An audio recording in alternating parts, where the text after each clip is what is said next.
Hi friends, good morning, welcome back. ಇವತ್ತು Sunday ಬ್ಲಾಗ್ನ start ಮಾಡ್ಕೊಂಡಿದ್ದೀನಿ. Sunday ಅಂದ್ರೇ ನಮಗೆ ಒಂದು ಸ್ವಲ್ಪ ಬ್ರೇಕ್ಫಾಸ್ಟು, ಬ್ರೆಡ್ಡು, ಆಮ್ಲೆಟ್ ಕಡೆಗೆ ಗಮನ ಹೋಗ್ತಾ ಇರುತ್ತೆ. ಸೊ ನಾನ್ ವೆಜ್ ಲಾಸ್ಟ್ ಸಂಡೇನೇ ಚಿಕನ್ನು, ಮಟನ್ನು, ಫಿಶ್ ಎಲ್ಲ ಮಾಡಿದ್ವಿ. ಸೊ ಹಂಗಾಗಿ ಈ ಸಲ ಇವತ್ತು ನಾನ್ ವೆಜ್ ಏನಿಲ್ಲ. ಅದಕ್ಕೆ ಬೆಳಗ್ಗೆ ಬ್ರೆಡ್ ಆಮ್ಲೆಟ್ ಮಾಡಿಬಿಟ್ಟು ಚಟ್ನಿ ಮಾಡ್ತಾಯಿದ್ದೀನಿ. ಹಾಗೆ ಸ್ವಲ್ಪ ಬೆಂಡೆಕಾಯಿ ಇದೆ, ಪಲ್ಯ ಮಾಡಿಬಿಟ್ಟು ಮಧ್ಯಾಹ್ನ ಸಾಂಬಾರು ಮಾಡೋಣ ಅಂದ್ಬಿಟ್ಟು. ಸೊ ಇದಿಷ್ಟು ಐಡಿಯಾ ಇದೆ. ಇವತ್ತು ಸಂಡೇ ಅಲ್ವಾ, ಸ್ವಲ್ಪ ಆಚೆ ಕಡೆ ಕೆಲಸಗಳು ಇದ್ದೇ ಇರುತ್ತೆ, ಅವನ್ನೆಲ್ಲ ಮುಗಿಸ್ಕೋಬೇಕು. ಇನ್ನೇನೆ ರಾತ್ರಿ ಎಲ್ಲ ತಂಗಿಗೆ ಅಂಟಿನ ಉಂಡೆ ಮಾಡಿಕೊಟ್ಟೆ. ಸೊ ಅಂಟಿನ ಉಂಡೆ ಮಾಡಿಕೊಟ್ಟೆ.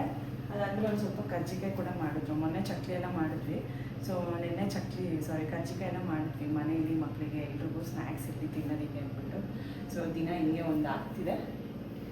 ಸೊ ಬನ್ನಿ ವ್ಲಾಗ್ನ ಕೂಡ ಸ್ಟಾರ್ಟ್ ಮಾಡ್ಕೊಳ್ತೀನಿ, ಓಕೆನಾ. ಆ್ಯಸ್ ಯೂಶ್ವಲ್ ಕೆಲಸಗಳು ಹೋಗ್ತಾನೆ ಇರುತ್ತೆ. ಸಂಡೇ ಅಂದರೆ ಇನ್ನೊಂದು ಸ್ವಲ್ಪ ಜಾಸ್ತಿ ಕೆಲಸಗಳಿರುತ್ತೆ. ಎಲ್ಲರೂ ಸಂಡೇ ಅಂದರೆ ಸ್ವಲ್ಪ ರೆಸ್ಟ್ ತೊಗೊಳ್ಳೋದು ಅದೆಲ್ಲ ಮಾಡ್ತಾರೆ. ಸೊ ನಮಗೊಂದು ಸ್ವಲ್ಪ ಜಾಸ್ತಿ ಕೆಲಸಗಳಿರುತ್ತೆ. ಏನಕ್ಕಂದರೆ ಪೆಂಡಿಂಗ್ ಕೆಲಸಗಳಾಗಿರ್ಬೋದು, ಅದು ಇದು ಏನಾದರೂ ಒಂದು ಸ್ವಲ್ಪ ತಿನ್ನೋದಕ್ಕೆ ಮಾಡೋದು, ಅದು ಇದಂತೆ ಸ್ವಲ್ಪ ಜಾಸ್ತಿ ಎಕ್ಸ್ಟ್ರಾ ಕೆಲಸಗಳು. ಈ ಕ್ಲೀನಿಂಗ್ ಮಾಡೋದು ಲಾನಲ್ಲಿ, ಇಲ್ಲ ಮನೇಲಿ ಏನಾದರೂ ಒಂದು ಆರ್ಗನೈಸ್ ಮಾಡೋದು, ಏನಾದರೂ ಒಂದು ಕ್ಲೀನಿಂಗ್ ಮಾಡೋದು ಇದ್ದೇ ಇರುತ್ತೆ. ಇನ್ನು ಕರ್ಜಿಕಾಯಿ ಇದೆಲ್ಲ ನಿನ್ನೆ ರಾತ್ರಿನೇ ಮಾಡಿ ಇಟ್ಟಿದ್ವಿ. ಇವಾಗೆಲ್ಲ ಒಂದು ಬಾಕ್ಸಿಗೆ ಹಾಕಿ ಇಡಬೇಕು. ಇನ್ನು ಇವತ್ತು ಬೆಂಡೆಕಾಯಿ ಚೆನ್ನಾಗಿ ವಾಶ್ ಮಾಡಿಬಿಟ್ಟು ಈ ಥರ ಚಿಕ್ಕದಾಗಿ ಕಟ್ ಮಾಡಿಬಿಟ್ಟು ಬೆಂಡೆಕಾಯಿ ಪಲ್ಯ ಮಾಡಿಬಿಡ್ತೀನಿ. ತುಂಬ ಚೆನ್ನಾಗಿರುತ್ತೆ. ಇನ್ನು ಟೀ ಪೌಡರ್ ಖಾಲಿ ಆಗಿಬಿಟ್ಟಿತ್ತು. ನನಗೆ ಫೇವ್ರೆಟ್ ಅಂದರೆ ಕಣ್ಣನ್ ದೇವನ್. ನಾನು ಮುನ್ನಾರ್ಗೆ 3 ಇಯರ್ಸ್ ಬ್ಯಾಕ್ ಹೋಗಿದ್ವಿ ನಾವು ಫ್ಯಾಮ್ಲಿ ಎಲ್ಲ. ಸೊ ಅಲ್ಲಿ ನನಗೆ ಮುನ್ನಾರ್ ಹೋದಾಗಿಂದ ನನ್ನ ಲೈಫಲ್ಲಿ ಲೈಫ್ ಟೈಮ್ ಮೆಮೊರಿ. ಫಸ್ಟ್ ಯಾವುದು ಪ್ಲೇಸ್ ಇಷ್ಟ ನನಗೆ ಇಂಡಿಯಾದಲ್ಲಿ ಅಂದರೆ, ಕರ್ನಾಟಕ ಬಿಟ್ಟು ನಾನು ಹೇಳೋದಂದರೆ ಕೇರಳದಲ್ಲಿ ಮುನ್ನಾರ್ ಅಂದರೆ ಸಖತ್ ಇಷ್ಟ. ಆವಾಗಿಂದನೂ ನನಗೆ ಕಣ್ಣನ್ ದೇವನ್ ಟೀ ಪೌಡರು ಸಖತ್ ಇಷ್ಟ ನನಗೆ. ಸೊ ಅಲ್ಲಿ ಕಣ್ಣನ್ ದೇವನ್ ಟೀ ಪ್ಲ್ಯಾಂಟೇಷನ್ಸು ಎಲ್ಲನೂ ಇರುತ್ತೆ. ಟೀ ಪ್ಲ್ಯಾಂಟೇಷನ್ಸ್ ಎಲ್ಲ ಇರುತ್ತೆ, ಮುನ್ನಾರಲ್ಲೇ ಪ್ರಿಪೇರ್ ಆಗುವಂಥದ್ದು. ಹಾಗಾಗಿ ಒಂಥರ ಫಿದಾ ಆಗಿಬಿಟ್ಟೆ ನಾನು. ಇನ್ನೊಂದು ಸ್ವಲ್ಪ ಎಗ್ಸ್ ಎಲ್ಲ ಮಿಕ್ಕಿತ್ತು, ಎಷ್ಟು ಬೇಕೋ ಅಷ್ಟು ತೊಗೊಂಡು ಇನ್ನು ಮಿಕ್ಕಿದ್ದೆಲ್ಲ ಫ್ರಿಜ್ಗೆ ಇಟ್ಬಿಡ್ತೀನಿ. ಏನಂದರೆ ಎಗ್ಸ್ ತಂದರೆ ಅದು ವಿತಿನ್ ವೀಕು 10 ಡೇಸ್ ಒಳಗಡೆ ಖಾಲಿ ಆಗೋಗಬೇಕು. ಅಂದರೆ ಜಾಸ್ತಿ ದಿನ ಇಟ್ಕೊಳ್ಬಾರ್ದು, ಅದು ಸ್ಮೆಲ್ಲೆಲ್ಲ ಬರೋದಕ್ಕೆ ಸ್ಟಾರ್ಟ್ ಆಗುತ್ತೆ. ನಾವು ಏನೇ ಒಂದು ಆಮ್ಲೆಟು ಮಾಡಿದ್ರೂ ಕೆಟ್ಟೋಗುತ್ತೆ. ಇನ್ನು ಬಾಯ್ಲ್ ಮಾಡಿದ್ರಂತೂ ಇನ್ನು ಉಳಿದಿದ್ದು ಕೆಟ್ಟೋಗ್ಬಿಡುತ್ತೆ. ಇನ್ನು ತಿಂಡಿ ಎಲ್ಲ ಆದಮೇಲೆ ಒಂದು ಸ್ವಲ್ಪ ಟೀನ ಚೈನಾಗಿ ಬೇಯಿಸ್ತಾ ಇದ್ದೀನಿ. ಸ್ವಲ್ಪ ಶುಂಠಿ, ಏಲಕ್ಕಿ ಮತ್ತು ಲವಂಗ ಜಜ್ಜಿ ಹಾಕಿಬಿಟ್ಟು ಹಾಕ್ತೀನಿ ಕಣ್ಣನ್ ದೇವನ್ ಟೀ ಪೌಡರ್ಗೆ. ಸ್ವಲ್ಪ ಸಕ್ಕರೆ, ಮಸ್ತಾಗಿರುತ್ತೆ. ಇನ್ನೊಂದು ಸ್ವಲ್ಪ ರಿನೋವೇಷನ್ ಇತ್ತು ಕಿಚನಲ್ಲಿ. ಏನಂದರೆ ಇಲ್ಲಿ ಓವೆನ್ ಪಕ್ಕ ಒಂದು ಸ್ಟ್ಯಾಂಡ್ ಥರ ಇಟ್ಟಿದ್ವಿ, ಈ ಟೀ ಪೌಡರು, ಸಕ್ಕರೆ ಪೌಡ್ರು, ಬೆಲ್ಲದ ಪೌಡ್ರು ಎಲ್ಲ ಇಟ್ಕೊಳ್ಳೋದಕ್ಕೆ, ಹಾಲಿನ ಪೌಡ್ರೆಲ್ಲ. ಸೊ ಇವಾಗ ಬೇಡ ಅಂದ್ಬಿಟ್ಟು ನಾವಪ್ಪ ಒಂದು ಗ್ಲಾಸಲ್ಲೇ ಫಿಕ್ಸ್ ಮಾಡಿಸ್ತಿದ್ದಾರೆ. ಸೊ ಈ ಸ್ಟ್ಯಾಂಡ್ ಇತ್ತು. ಅಯ್ಯೋ ಇದೆಲ್ಲ ತಕ್ಕೊಳ್ಳೋಕ್ಕೆ ಅಂದರೆ ಒಂದ್ರ ಮೇಲೆ ಒಂದು ಇಟ್ಕೊಂಡಿದ್ವಿ. ಇಷ್ಟೆಲ್ಲ ಆಗಬೇಕಲ್ವಾ. ಸರಿ, ಒಂದು ತೊಗೋಬೇಕಂದ್ರೆ ಇನ್ನೊಂದು ಇಳಿಸ್ಕೋಬೇಕು. ಸರಿ ಅಂದ್ಬಿಟ್ಟು ಇವಾಗ ಗ್ಲಾಸ್ದು ಶೆಲ್ಫ್ಸ್ ಥರನೇ ಇದನ್ನು ಮಾಡ್ತಿದ್ದಾರೆ. ಸೊ ಕಂಪ್ಲೀಟ್ ಆದಮೇಲೆ ತೋರಿಸ್ತೀನಿ ಹೆಂಗೆ ಕಾಣಿಸ್ತಿದೆ ಅಂತ. ಅದನ್ನು ಮಾಡೋದಕ್ಕೆ ಡ್ರಿಲ್ಲೆಲ್ಲ ಮಾಡಬೇಕಲ್ವ. ಎಷ್ಟು ಧೂಳು ಬಂದಿತ್ತು ಅಂದರೆ ಇಡೀ ಕಿಚನ್ ಪೂರ್ತಿ ಸಂದಿಯಲ್ಲೂ ಧೂಳು ಸೇರ್ಕೊಂಡ್ಬಿಟ್ಟಿತ್ತು, ಅಷ್ಟು ಬಂದುಬಿಟ್ಟಿತ್ತು. ಇನ್ನು ಇದೇ ಥರದ್ದು ಗ್ಲಾಸ್ 1-2 ತುಂಬ ಅಗಲವಾಗಿದೆ, ಉದ್ದ ಇದೆ. ಹಂಗಾಗಿ ಸರಿ ಇದನ್ನು ತೊಗೊಳಕ್ಕೂ ಈಸಿ ಆಗುತ್ತೆ, ನೋಡೋದಕ್ಕೂ ಚೆನ್ನಾಗಾಗುತ್ತೆ ಅಂದ್ಬಿಟ್ಟು ಇಲ್ಲೆಲ್ಲ ಡ್ರಿಲ್ ಮಾಡಿಸ್ಬಿಟ್ಟು ಇದನ್ನು ಮಾಡ್ತಿದ್ದಾರೆ. ಸಖತ್ತು ಧೂಳು ಬಂದುಬಿಡ್ತು. ಸೊ ಇದು ಫೈನಲ್ ಫಿನಿಶ್ ಆದಮೇಲೆ ನಾನು ಹೇಗೆ ಕಾಣಿಸುತ್ತೆ ಅಂತಲೇ ನಾನು ತೋರಿಸ್ತೀನಿ. ಇನ್ನು ಇದೇ ಒಂದು ಸ್ವಲ್ಪ ನಾನು ಕೆಲಸ ಮಾಡಿಕೊಂಡು, ಕಾಲ್ಸ್ ಎಲ್ಲ ಅಟೆಂಡ್ ಮಾಡಿಕೊಂಡು, ಸೊ ಕೆಲಸ ಮಾಡಿಕೊಂಡು ನಾನು ಇದನ್ನು ನೋಡ್ತಾ ಇದ್ದೆ ಹೆಂಗೆ ಮಾಡ್ತಾರೆ ಅಂತ. ಸೊ ಹಾಯ್ ಗೈಸ್, ನೋಡ್ತಿದ್ದೀರಲ್ಲ ವೀಡಿಯೋ. ಸೊ ನಾನು ಸದ್ಯಕ್ಕೆ ಕೆಳಗಡೆ ಒಂದು ಸ್ವಲ್ಪ ಹೊತ್ತು ಕೂತ್ಕೊಳ್ಳೋದು, ಲ್ಯಾಪ್ಟಾಪ್ ಇಟ್ಕೊಂಡು ಸ್ಟಡಿ ಟೇಬಲ್ ಹಾಕ್ಕೊಂಡು ಒಂದ್ಸಲಿ ಮಂಚಿನ ಮೇಲೆ ಕೂತ್ಕೊಂಡು ಮಾಡ್ತಾಯಿದ್ದೀನಿ. ಇನ್ನೂ ನಾನು ಸ್ನಾನನೇ ಮಾಡಿಲ್ಲ, ಅಷ್ಟು ಹೆವಿ ಕೆಲಸ ಇದೆ ನನಗೆ. ಎಂಕ್ವೈರೀಸ್ ಅಂತೂ ಸಿಕ್ಕಾಪಟ್ಟೆ ಬರ್ತಿದೆ, ಅಲ್ಲಿಗೆ ಇಲ್ಲಿಗೆ ಎಷ್ಟು ನಾವು ರೆಡಿ ಇದ್ದೀವಿ ಅದು ಇದು ಅಂತ. ಒಂದು ಕಡೆ ತುಂಬ ಖುಷಿಯಾಗ್ತಿದೆ ನನಗೆ, ಒಂದು ಕಡೆ ಹಂಗೆ ಟೆನ್ಷನ್ನು ಇದೆ. ಮಾಡ್ತಾಯಿದ್ದೀವಿ ಮ್ಯಾಕ್ಸಿಮಮ್ ನಮ್ಮ ಕೈಯಲ್ಲಾದಷ್ಟು ನಾವೆಲ್ಲನೂ ಮಾಡ್ತಾಯಿದ್ದೀವಿ ಕೆಲಸ. ಸೊ ಅಲ್ಲೊಂದು ಸ್ಟಡಿ ಟೇಬಲ್ ಹಾಕ್ಸ್ಕೊಂಡ್ರೆ ಸ್ವಿಚಸ್ ಹತ್ರ ಈಸಿಯಾಗಿ ಆಗೋಗುತ್ತೆ ನನಗೆ ಕೂತ್ಕೊಳ್ಳೋಕೆ. ನನ್ನ ತಂಗಿ ರೂಮಲ್ಲಿದೆ, ಬಟ್ ನನ್ನ ತಂಗಿ ಹಸ್ಬೆಂಡ್ ವರ್ಕ್ ಫ್ರಮ್ ಹೋಮ್ ಇರೋದ್ರಿಂದ ಅವ್ರು ಬಂದಾಗೆಲ್ಲ ಅಲ್ಲೇ ಮಾಡ್ಕೊತಾರೆ. ನನ್ನ ತಂಗಿ ಅಲ್ಲೇ ಮಲ್ಕೋತಾಳಲ್ವ, ನಾನು ಹೋಗಿ ಮಾಡಿಕೊಂಡ್ರೆ ಡಿಸ್ಟರ್ಬೆನ್ಸ್ ಆಗುತ್ತೆ. ಸೊ ಅವರು ಇಲ್ದಿದ್ದ ಟೈಮಲ್ಲಿ ನಾನು ಅಲ್ಲೇ ವರ್ಕ್ ಮಾಡ್ಕೋತಾ ಇದ್ದೆ. ಬಟ್ ಇವಾಗ ನನ್ನ ರೂಮಲ್ಲೇ ಒಂದಿದ್ರೆ ಅಲ್ಲಿ ಚೆನ್ನಾಗಿರುತ್ತೆ. ಒಂದು ಸ್ಟಡಿ ಟೇಬಲ್ ಅಂದರೆ ಗೋಡೆಗೆ ಫಿಕ್ಸ್ ಮಾಡೋ ಥರ ಬರುತ್ತೆ, ಅದಕ್ಕೇನು ತರಬೇಕು ಅಂತ ಏನಿಲ್ಲ. ಸೊ ಅದು ಮಕ್ಳಿಗೂ ಯೂಸ್ ಆಗುತ್ತೆ, ಏನಾದರೂ ಬರ್ಕೊಳ್ಳೋಕ್ಕೆ ಓದ್ಕೊಳ್ಳೋಕ್ಕೆ. ನನಗೂ ಈ ಲ್ಯಾಪ್ಟಾಪ್ ಕ್ಯಾರಿ ಮಾಡಬೇಕಲ್ಲ, ಹಂಗಾಗುತ್ತೆ. ಸೊ ಇಷ್ಟಿದೆ. ಸ್ವಲ್ಪ ಕೆಲಸ ಮಾಡಿಕೊಂಡು, ಮನೆ ಕೆಲಸ ಮಾಡಿಕೊಂಡು ಇದು ಮಾಡ್ತಾಯಿದ್ದೀನಿ. ಕಿಚನಲ್ಲಿ ಒಂದು ರಿನೋವೇಟ್ ಮಾಡ್ತಿದ್ದಾರೆ, ಗ್ಲಾಸ್ ಎಲ್ಲ ಹಾಕ್ಸ್ತಿದ್ದಾರೆ, ಅದು ರೆಡಿ ಮಾಡ್ತಿದ್ದಾರೆ. ಸ್ವಲ್ಪ ಕೆಲಸ ಇತ್ತು ಅಂತ ಬಂದೆ ನಾನು, ಅದು ರೆಡಿ ಆದಮೇಲೆ ತೋರಿಸ್ತೀನಿ. ಸುಮಾರು ಜನ ನನಗೆ ತ್ರಿರಂಗ ಕೇಳ್ತಿದ್ದಾರೆ, ಕುಲು ಮನಾಲಿ ಕೇಳ್ತಿದ್ದಾರೆ, ಕುಲು ಮನಾಲಿ ಶಿಮ್ಲಾ ಕೇಳ್ತಿದ್ದಾರೆ, ಶ್ರೀನಗರ್ ಕೇಳ್ತಿದ್ದಾರೆ, ಶಬರಿಮಲೆ ಕೇಳ್ತಿದ್ದಾರೆ. ಆಲ್ಮೋಸ್ಟ್ ಎಲ್ಲ ಇನ್ನೂ ಬೇರೆ ಬೇರೆ ಪ್ಲೇಸಸ್ಗೆಲ್ಲ ಇದೆ. ಒನ್ ಡೇ ಟ್ರಿಪ್ ನಾವು ಹೋಗಬೇಕು ಅಂತಲೂ ಕೇಳ್ತಿದ್ದಾರೆ. ಆ ಕಡೆ ಹೊನ್ನಾವರಕ್ಕೆ ಕೇಳ್ತಿದ್ದಾರೆ, ಒಬ್ಬರು ಶಿವಮೊಗ್ಗ ಕೇಳ್ತಿದ್ದಾರೆ. ಈ ಥರ ಎಷ್ಟೊಂದು ಜನ ಕೇಳ್ತಿದ್ದಾರೆ. ಆಲ್ಮೋಸ್ಟ್ ಇದರಲ್ಲಿ ಫೈನಲ್ ಆಗೋ ಥರ ಇದೆ, ಎಲ್ಲ ಮಾತಾಡಿ ಇಟ್ಟಿದ್ದೀನಿ. ಸೊ ಈ ಥರ ಇದೆಲ್ಲ ನಿಮ್ಮ ಸಹಕಾರ, ನಿಮ್ಮ ರೆಸ್ಪಾನ್ಸು. ಒಂದು ಸತಿ ನಮ್ಮ ಟ್ರಾವೆಲ್ಸಲ್ಲಿ ನೀವು ಎಕ್ಸ್ಪೀರಿಯೆನ್ಸ್ ಮಾಡಿ ನೋಡಿ, ಒಳ್ಳೆ ಟ್ರಾವೆಲ್ ಎಕ್ಸ್ಪೀರಿಯೆನ್ಸ್ ನಿಮಗೆ ಸಿಗುತ್ತೆ. ಎಲ್ಲೂ ಕೂಡ ಡಿಫಾಲ್ಟ್ ಅನ್ನೋದು ಸಿಗಲ್ಲ. ಪ್ರತಿಯೊಂದು ನಾವು ಫಾಲೋ ಅಪ್ ಮಾಡಿ ಪ್ರತಿಯೊಂದು ಗೈಡೆನ್ಸ್ ಮಾಡ್ತಾ ಇರ್ತೀನಿ. ಸೊ ಟ್ರಾವೆಲ್ ಮಾಡಬೇಕು ಅಂದ್ಕೊಂಡಿರೋರು ಕಾಲ್ ಮಾಡಿ. ನಾನು ಆಲ್ರೆಡಿ ಒಂದು ಲಾಸ್ಟ್ ವ್ಲಾಗಲ್ಲಿ ನಾನು ಮೆನ್ಷನ್ ಮಾಡಿದ್ದೀನಿ ಅದರದ್ದೇ ಒಂದು work from home plus business announcement ಅಂತ. ಅದರಲ್ಲಿ ಡಿಸ್ಕ್ರಿಪ್ಷನಲ್ಲಿ ಫುಲ್ ಡೀಟೇಲ್ಸ್ ಕೊಟ್ಟಿದ್ದೀನಿ, ನಂಬರ್ಸು ಮೆನ್ಷನ್ ಮಾಡಿದ್ದೀನಿ. ಅದಕ್ಕೆ ನೀವು ವಾಟ್ಸಪ್ ಮಾಡಿ ಇಲ್ಲ ಕಾಲ್ ಮಾಡಿ, ನಿಮಗೆ ಡೀಟೇಲ್ಸ್ ಎಲ್ಲನೂ ಸಿಗುತ್ತೆ. ಸೊ ಈ ಥರ ವರ್ಕ್ ನಡೀತಿದೆ ನಂದಂತೂ. ಒಂಥರ ಉಸಿರಾಡೋಕ್ಕೂ ಟೈಮ್ ಇಲ್ಲ ಅನ್ನೋ ಥರನೇ ಆಗಿಬಿಟ್ಟಿದೆ. ಇನ್ನು ಎಲ್ಲ ಫಿಕ್ಸ್ ಮಾಡಿ ಹೋಗಿದ್ದಾರೆ. ಫಿಕ್ಸ್ ಮಾಡಿದ್ದಂತೂ ಆಯಿತು. ಎಷ್ಟು ಧೂಳಿದೆ ಅಂತ ನೀವೇ ನೋಡಿ. ಇದನ್ನು ಕ್ಲೀನ್ ಮಾಡ್ಕೊಳ್ಳೋದು ಸಿಕ್ಕಾಪಟ್ಟೆ ಕಷ್ಟ. ಎಲ್ಲ ಸಂದಿಗೆ ಹೋಗಿರುತ್ತೆ, ಕ್ಲೀನಾಗಿ ಎಲ್ಲ ಗುಡಿಸ್ಕೋಬೇಕು. ಆ್ಯಂಡ್ ಎಷ್ಟು ಕ್ಯೂಟಾಗಿ ಕಾಣಿಸ್ತಿದೆ ಅಲ್ವಾ. ಈಗ ಒಂದು ಸ್ವಲ್ಪ ಒಳಗಡೆಗೆ ಹೋದಂಗಿದೆ, ಏನೋ ಇದೆಯೋ ಇಲ್ವೋ ಅನ್ನೋ ಥರನೇ ಇದೆ. ಇನ್ನು ಎಲ್ಲ ಫೈನಲಿ ಕ್ಲೀನಪ್ ಆದಮೇಲೆ ಈ ಥರ ಜೋಡಿಸಿದ್ದೀವಿ. ಈಗ ಒಂಥರ ಚೆನ್ನಾಗಿದೆ. ಆ ಕಡೆ ಒಳಗಡೆಗಿದ್ದಂಗಿದೆ, ಆವಾಗ ಏನೋ ಇದೆಯಾ ಇಲ್ವಾ ಅಂತ ಗೊತ್ತಾಗಲ್ಲ ದೂರದಿಂದ ನೋಡಿದಾಗ. ತುಂಬ ಚೆನ್ನಾಗಿದೆ ನೋಡೋದಕ್ಕೆ. ಹೀಗೆ ಹೇಗಿದೆ ಲುಕ್ಕು, ಹೇಗೆ ಚಿಕ್ಕ ರಿನೋವೇಷನ್ ಹೇಗಿದೆ ಅಂತ ಹೇಳಿ. ಈ ಥರ ಜಾಗ ಇದ್ದಾಗ ಈ ಥರದ್ದೆಲ್ಲ ಮಾಡಿಸ್ಕೋಬೋದು, ಆವಾಗ ಕ್ಲೀನಾಗಿ ಇರುತ್ತೆ. ಇನ್ನು ನೆಕ್ಸ್ಟ್ ಡೇ ಮಾರ್ನಿಂಗ್ ಕಂಟಿನ್ಯೂ ಮಾಡ್ತಾಯಿದ್ದೀನಿ ನಾನು. ಸೊ ಇವತ್ತು ವೈಕುಂಠ ಏಕಾದಶಿ, ಸರಿ ಅಂದ್ಬಿಟ್ಟು ಬೇಗನೆ ಹೋಗ್ಬಿಟ್ಟು ಬರೋಣ ಅಂದ್ಕೊಂಡು ರೆಡಿಯಾಗಿದ್ದೀನಿ. So hi guys, good morning. ಇವತ್ತು ವೈಕುಂಠ ಏಕಾದಶಿ ಅಲ್ವಾ. ಸೊ ನಾನು ಬೆಳಗ್ಗೆನೆ 5 ಗಂಟೆಗೆ ಎದ್ದು ರೆಡಿಯಾಗಿ ಹೊರಟಿದ್ದೀನಿ. ಸೊ ಅಮ್ಮಂಗೆ ಹುಷಾರಿಲ್ಲ, ಸರಿ ನನಗೆ ಅವರು ಬರ್ತೀನಿ ಅಂದರು. ಸರಿ ಹುಷಾರಿಲ್ಲ, ಇನ್ನೆಲ್ಲ ದೇವ್ರ ದೀಪ ಎಲ್ಲ ಹಚ್ಚಿ ಹೋಗಿ ಬರೋದು ಲೇಟ್ ಆಗುತ್ತೆ. ಆಮೇಲೆ ನನಗೆ ಕೆಲಸ ಇರುತ್ತಲ್ವಾ. ಸೊ ಹಂಗಾಗಿ ಆಮೇಲೆ ಹೋಗಿ ಬರೋಕ್ಕಾಗೋದು. ತುಂಬ ರಶ್ ಇರುತ್ತೆ ಇಲ್ಲಿ. ವೆಂಕಟೇಶ್ವರ ಸ್ವಾಮಿ ದೇವಸ್ಥಾನ ಎಲ್ಲ ಬಟ್ವಾಡಿಲಿದೆ. ಸೊ ಬೆಳಗ್ಗೆ ಹೋಗಿ ಬರೋಣ ಅಂತ. ಸೊ ನಾನು ಸಂಗೀತ ಹೋಗ್ತಾಯಿದ್ವಿ. ಸಂಗೀತ ಅಂದರೆ ಗೊತ್ತೇ ಇರುತ್ತೆ, ಮೇಕಪ್ ಆರ್ಟಿಸ್ಟು. ಸೀಮಂತದ್ದೆಲ್ಲ ನಾವು ಮೇಕಪ್ ಮಾಡಿಸ್ಕೊಂಡಿದ್ವಲ್ಲ ಅವರು. ಸೊ ಇಬ್ಬರು ಹೋಗ್ತಾಯಿದ್ದೀವಿ ನಾವು. ಸೊ ಮಕ್ಕಳು ಮಲ್ಕೊಂಡಿದ್ದಾರೆ. ತುಂಬ ಜನ ಬಂದಿರ್ತಾರಲ್ಲ, ಹಂಗಾಗಿ ಮಕ್ಕಳನ್ನೇನು ಕರ್ಕೊಂಡು ಹೋಗ್ತಾಯಿಲ್ಲ. ಹಾಗೂ ಪ್ರಕೃತಿ ಬರ್ತೀನಿ ಅಂತ ನೆನ್ನೆ ಎಬ್ಬಿಸ್ದೆ, ಇವಾಗಲೇ ನಿದ್ದೆಗೆ ಬರಲ್ಲ ಅಂದ. ಸೊ 5:45 ಆಗಿದೆ ಟೈಮು. ಹೊರಡ್ಬೇಕು ಇಲ್ಲಿಂದ.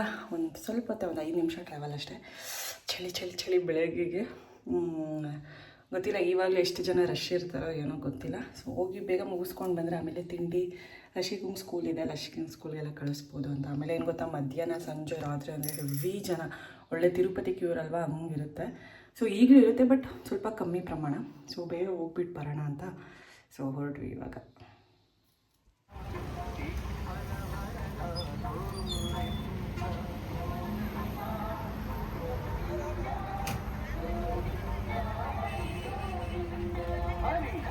ಬೆಳಗ್ಗೆ ಕಮ್ಮಿ ಜನ ಇರ್ತಾರೆ ಅಂತ ಅಂದ್ಕೊಂಡ್ರೆ ಬೆಳಗ್ಗೆನೇ ಎಷ್ಟು ಜನ ಬಂದಿದ್ದಾರೆ ನೋಡಿ ಅಲ್ವಾ. ಏನು ಮಾಡೋಕ್ಕಾಗಲ್ಲ, ದೇವರು ಅಂದರೆ ಎಲ್ಲರೂ ಫಸ್ಟೇ ಇರ್ತಾರೆ. ಅದು ಬೆಳಗ್ಗೆನೇ ಇಷ್ಟು ರಶ್ ಇದೆ ಅಂದಮೇಲೆ ಇನ್ನು ಹೋಗ್ತಾ ಇನ್ನು ಎಷ್ಟು ರಶ್ ಆಗುತ್ತೆ ಅಂತಲೇ ಗೊತ್ತಾಗಲ್ಲ. ಇನ್ನು ಅಲ್ಲಿ ತುಳಸಿದೊಂದು ಹೂವು ತೊಗೊಂಡು ಹೋಗ್ತಾಯಿದ್ವಿ. ಸಂಗೀತ ಅವರು ಕೂಡ ಬಂದರು. ಇಬ್ಬರು ಹೋಗ್ತಾಯಿದ್ದೀವಿ. ಚಳಿ ಏನು ಅನಿಸ್ಲಿಲ್ಲ. ಏನು ಗೊತ್ತಾ, ಸ್ನಾನ ಮಾಡಿದ ತಕ್ಷಣ ಚಳಿಯೆಲ್ಲ ಹೊರಟೋಗ್ಬಿಡುತ್ತೆ, ಏನು ಅನಿಸಲ್ಲ. ನಾವು ಹಂಗೆ ರೂಢಿ ಆಗಿಬಿಟ್ರೆ ಮುಗ್ದೇ ಹೋಯ್ತು. ಮತ್ತು ಡೆಕೋರೇಷನ್ ಮಾತ್ರ ಮಸ್ತಾಗಿತ್ತು ಅಂತ ಹೇಳ್ಬೋದು. ದೇವಸ್ಥಾನದಲ್ಲಿ ತುಂಬ ಜನ ಬಂದಿದ್ದರು. ಮತ್ತು ಬೆಳಿಗ್ಗೆನೇ ಅಲ್ಲಿ ಪ್ರಸಾದ ಕೊಡ್ತಾಯಿದ್ರು, ಉಪ್ಮಾ ಮತ್ತು ಕೇಸರಿ ಬಾತು. ಬಟ್ ನಾನು ಇವತ್ತು ಫುಲ್ಲು ಉಪವಾಸ, ಅಂದರೆ 6 ಗಂಟೆ ಮೇಲೇ ತಿನ್ನೋದು. ಸೊ ಯಾಕೆ ಅಂದರೆ ಇದಕ್ಕೊಂದು ಕಥೆನೇ ಇದೆ. ನಾನು ಆ ಕತೆ ಜೊತೆಗೆ ಈ ಡೆಕೋರೇಷನ್ಸು ತೋರಿಸ್ತೀನಿ ನೋಡಿ. ಏನು ಲೈಟಿಂಗ್ಸು, ಏನು ಡೆಕೋರೇಷನ್ಸು, ಫ್ಲವರ್ ಡೆಕೋರೇಷನ್ಸು, ಲೈಟಿಂಗ್ಸ್ ನೋಡಿಬಿಟ್ರೆ 2 ಕಣ್ಣು ಸಾಲದು. ಹಾಗೆ ಜನ ನೋಡಿ. ಇದು VIP ದರ್ಶನ. ನಾವು ಕೂಡ VIP ದರ್ಶನಲ್ಲೇ ಹೋದ್ವಿ. VIP ದರ್ಶನ್ಗೆ ಇಷ್ಟು ಜನ ಇದ್ದಾರೆ. ಇನ್ನು ಫ್ರೀ ದರ್ಶನ್ಗೆ ಇನ್ನು ಎಷ್ಟು ಜನ ಇರ್ಬೋದು ಅಂತ ಲೆಕ್ಕ ಮಾಡಿ. ಅದು 6 ಗಂಟೆಗೆ. ಸೊ 6 ಗಂಟೆಗೆ ನಾವು ಅಲ್ಲಿ ಇದ್ದಿದ್ದು. 6 ಗಂಟೆಗೆ ಇಷ್ಟು ಜನ ಇದ್ದಾರೆ. ಇವರಿನ್ನ ಎಷ್ಟೊತ್ತಿಗೆ ಬಂದು ನಿಂತ್ಕೊಂಡಿರ್ಬೋದು ಅಲ್ವಾ. ನಮಗೊಂದು 2 ಅವರ್ಸೇ ಆಗೋಯಿತು ಟೈಮ್ ಸ್ಪೆಂಡ್ ಮಾಡಿ. ಇನ್ನು ಇದು ಕತೆ ಏನಂದರೆ, ಅಕ್ಕಿ ಕಾಳು ಹೋಗ್ಬಿಟ್ಟು ಬ್ರಹ್ಮದೇವನಿಗೆ ಕೇಳುತ್ತಂತೆ. ಸೊ ನನಗೆ ದಿನಾ ನನ್ನ ಜನರು ತಿಂತಾನೇ ಇರ್ತಾರೆ, ನನಗೆ ರೆಸ್ಟೇ ಕೊಡಲ್ಲ ಅಂತ. ನನಗೆ ಒಂದಿನೂ ರೆಸ್ಟ್ ಬೇಡವಾ ಬ್ರಹ್ಮದೇವ ಅಂದಿದ್ದಕ್ಕೆ ಅವಾಗ ಬ್ರಹ್ಮದೇವ ಹೇಳಿದ್ರಂತೆ, ಇಲ್ಲ ನೀನು ವೈಕುಂಠ ಏಕಾದಶಿ ದಿನ ನಿನಗೆ ರೆಸ್ಟ್ ಸಿಗುತ್ತೆ, ಅವಾಗ ಒಂದಿನ ನೀನು ರೆಸ್ಟಲ್ಲಿ ಇರ್ಬೋದು ಅಂತ. ಆ್ಯಂಡ್ ಅದ್ರ ಜೊತೆಗೆ ಒಂದು ಕಂಡೀಷನು, ಸೊ ಅಕ್ಕಿ ಯಾರು ಅವತ್ತು ತಿಂತಾರೆ ವೈಕುಂಠ ಏಕಾದಶಿಲಿ, ಅಂದರೆ ಅಕ್ಕಿ ಅಂದರೆ ಅನ್ನ, ಸೊ ಎಲ್ಲ ಪಾಪಗಳು ಅದರಲ್ಲಿ ಅಡಗಿರೋ ಥರ ಮಾಡಿರ್ತಾನಂತೆ ಬ್ರಹ್ಮದೇವ. ಸೊ ಹಂಗಾಗಿ ಯಾರು ಅದು ಅಕ್ಕಿ ಅನ್ನ ತಿಂತಾರೆ ಅವ್ರಿಗೆಲ್ಲ ಪಾಪ ಎಲ್ಲ ಬರುತ್ತೆ ಅಂತ ಹೇಳ್ತಾರೆ. ಬಟ್ ಇದೆಲ್ರಿಗೂ ಅನ್ವಯ ಆಗಲ್ಲ. ಈ ಬಾಣಂತಿಯರಿಗಾಗಿರ್ಬೋದು, ಪ್ರೆಗ್ನೆಂಟ್ ಲೇಡೀಸ್ಗಾಗಿರ್ಬೋದು, ಚಿಕ್ಕ ಚಿಕ್ಕ ಮಕ್ಕಳಿಗಾಗಿರ್ಬೋದು, ವಯಸ್ಸಾಗಿರೋರ್ಗೂ ಇವ್ರಿಗೆಲ್ಲ ಇದಾಗಲ್ಲ. ಇನ್ನು ಮಾಮೂಲಿ ಇದನ್ನೇ ಅಂತ ಹೇಳ್ತಾರೆ. ಏನೋ ಒಂದು ಕತೆ ಇದ್ದೇ ಇರುತ್ತೆ. ಸೊ ಹಂಗಾಗಿ ಈ ಕತೆ ಹೇಳಿದ್ದು ನನಗೆ ಸಂಗೀತ ಅವರೇ. ಹಂಗಾಗಿ ಅವ್ರು ಹೇಳಿದ ಮೇಲೆ ಗೊತ್ತಾಯ್ತು, ಹೌದಾ ಇಷ್ಟೆಲ್ಲ ಇರುತ್ತಾ ಅಂತ. ಹಂಗಾಗಿ ನಾನು ಬೆಳಗ್ಗೆ ಹೋಗಿದ್ದೆ, ಏನು ಬರೀ ನೀರು ಕುಡ್ಕೊಂಡು ಹೋಗಿದ್ದೆ. ಸರಿ ಅಂದ್ಬಿಟ್ಟು ನಾನು ಸಂಜೆ 6 ಗಂಟೆ ಮೇಲೇ ತಿಂದಿದ್ದು. ಫಸ್ಟ್ ಟೈಮ್ ನನ್ನ ಲೈಫಲ್ಲಿ ಉಪವಾಸ ಮಾಡಿರೋದು.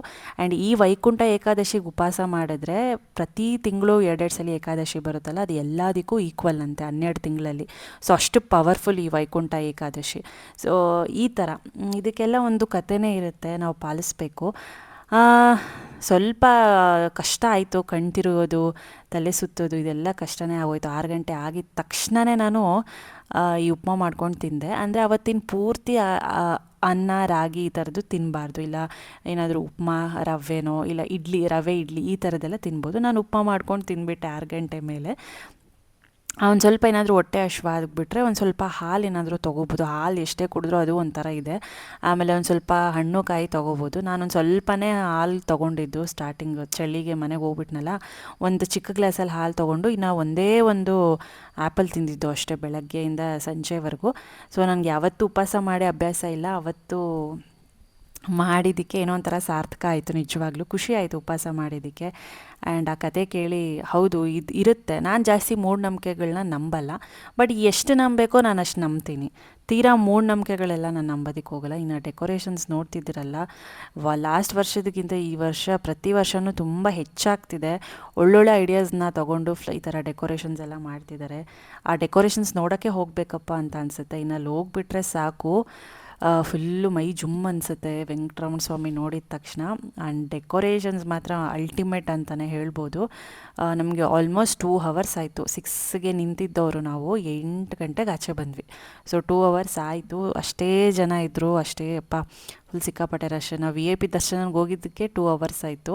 ಇನ್ನು ಫ್ರೀ ದರ್ಶನಕ್ಕೆ ಹೋಗಿದ್ರೆ ಇನ್ನೊಂದು 3.5 ಅವರ್ಸ್ ಆಗಿರೋದು. ಇನ್ನು ಒಳಗಡೆ ನೋಡಿ ಎಷ್ಟು ಚೆನ್ನಾಗಿದೆ ಲೈಟಿಂಗ್ಸ್ ಎಲ್ಲ. ಹಬ್ಬ ಎಷ್ಟು ಮಾಡಿರ್ಬೋದು ಅಂತ ಯೋಚನೆ ಮಾಡ್ತೀವಲ್ಲ. ಇಷ್ಟೊಂದು ಪ್ರತಿಯೊಂದು ಮೂಲೆಯಲ್ಲೂ ಫ್ಲವರ್ ಡೆಕೋರೇಷನ್ಸು, ಲೈಟಿಂಗ್ಸು ಇದ್ದೇ ಇರುತ್ತೆ. ಇದನ್ನು ಮುಗಿಸ್ಕೊಂಡು ಮನೆಗೆ ಹೋಗಿ ಕೆಲಸ ಮಾಡಿದೆ. ಹಂಗೆ ಉಪವಾಸ ಜೊತೆಗೇ ನನ್ನ ಕೆಲಸ ಅಂತೂ ಬಿಡಲ್ಲ, ಏನೇ ಬಿಟ್ಟರು ಕೆಲಸ ಬಿಡಲ್ಲ, ಕೆಲಸ ಮಾಡ್ತಾನೆ ಇರ್ತೀನಿ ಎಲ್ಲೇ ಇದ್ದರೂ. ಇನ್ನು ಮುಗಿಸ್ಕೊಂಡು ನಾನು ಮನೆಗೆ ಹೋಗಿ 6 ಗಂಟೆ ಮೇಲೆ ನಾನು ಅದೇ ಹೇಳ್ದಂಗೆ ಉಪ್ಮಾ ತಿಂದ್ಬಿಟ್ಟು ಹಬ್ಬ ಅಂದ್ಬಿಟ್ಟು ಮಲ್ಕೊಂಬಿಟ್ಟೆ. ನಿದ್ದೆ ಇರಲಿಲ್ಲ. ಒಂದು ಕಡೆ 4:15ಗೆ ಎದ್ಬಿಟ್ಟು ಉಪವಾಸ ಬೇರೆ ಇದ್ದೆ.